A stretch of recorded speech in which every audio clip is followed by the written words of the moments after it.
Hello বন্ধুরা, কি অবস্থা? সবাই কেমন আছেন? আসসালামু আলাইকুম। Welcome to back my channel. আমরা আসলে মেয়েরা যারা আছি সকাল থেকে উঠে কি কি কাজ নিয়ে ব্যস্ত থাকি। অনেক পুরুষরাই বলেন যে মেয়েদের কোনো কাজ নাই, শুধু ঘরে বসে বসে খায়। আসলে এটা একদমই মিথ্যা। মেয়েদের এত এত পরিমাণে কাজ থাকে, আসলে যা বলা যায় না, ভাবাও যায় না। একদিন যদি পুরুষরা এই কাজগুলো করতো তাহলে আমাদের এই কথাটা বলতো না। আমি প্রথমে উঠে সকালে চা বানাই। চা বানানো, চা বিস্কিট যার যেটা পছন্দ সেটা তারা খেয়ে নেয়। তারপরে আবার 1 ঘন্টা পরে কি খাবে, খিচুড়ি নাকি ভাত, তখন আবার খিচুড়ি রান্নার জন্য বা অথবা ওই চায়ের সাথে সাথেই খিচুড়ি রান্না করি। খিচুড়িটা অনেক সময় রাইস কুকারে রান্না করি। আপনাদের সাথে কথা বলতে বলতে অলরেডি খিচুড়ি খাওয়ার টেবিলে চলে এলাম।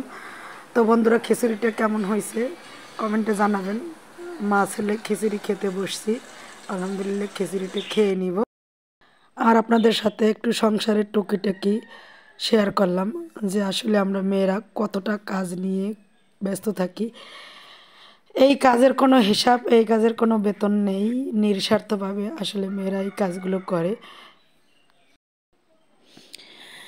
খিচুড়ি খাওয়ার শেষ পর্যায়ে এসে এখন আবার দুপুরের রান্না কি হবে সেই রান্না বান্না নিয়ে ব্যস্ত। আজকে দুপুরে রান্না করব এই মাছটা। এটাকে বরিশালের ভাষায় পোয়া মাছ অথবা পোমা মাছ বলে। আপনারা কে কী বলেন জানি না। আমি এই মাছটাকে এখন ভেজে নিব। এটা দুপুরের জন্য রান্না হইতেছে, এটা দুপুরে খাওয়া হবে। এই জন্য অলরেডি চুলার কাছে চলে গেলাম, মাছটা ভেজে নিব। তবে বন্ধুরা, মাছ বাছতে আর রান্না করতে যে কষ্টটা না হয়, কিন্তু প্রতিদিন সকালবেলা কী রান্না করব এই টেনশনই শেষ।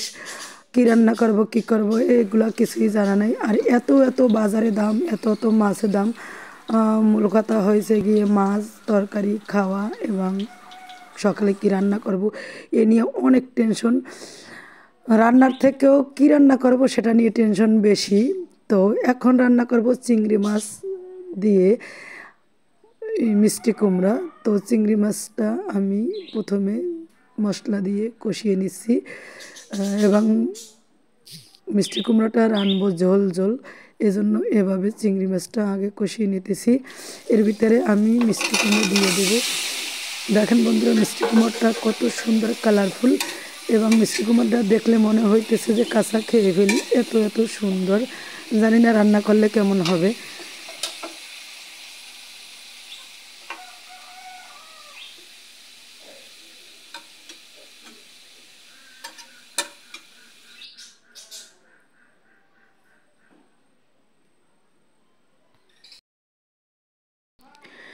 ভিডিওতে অনেকের প্রশ্ন আছে, আপু আপনি কি দিয়ে ভিডিও এডিট করেন? আমি আসলে বেশি কিছু অ্যাপ ব্যবহার করি না, ইনশর্ট অ্যাপ দিয়ে এডিট করি এবং আমি ভয়েসটা পরে দেই।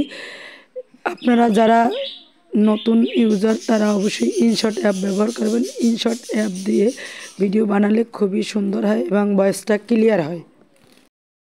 রান্নার শেষ পর্যায়ে এসে গেছি। এখন আমরা এই পোলাওটাকে নেড়ে ছেড়ে তুলে নিব।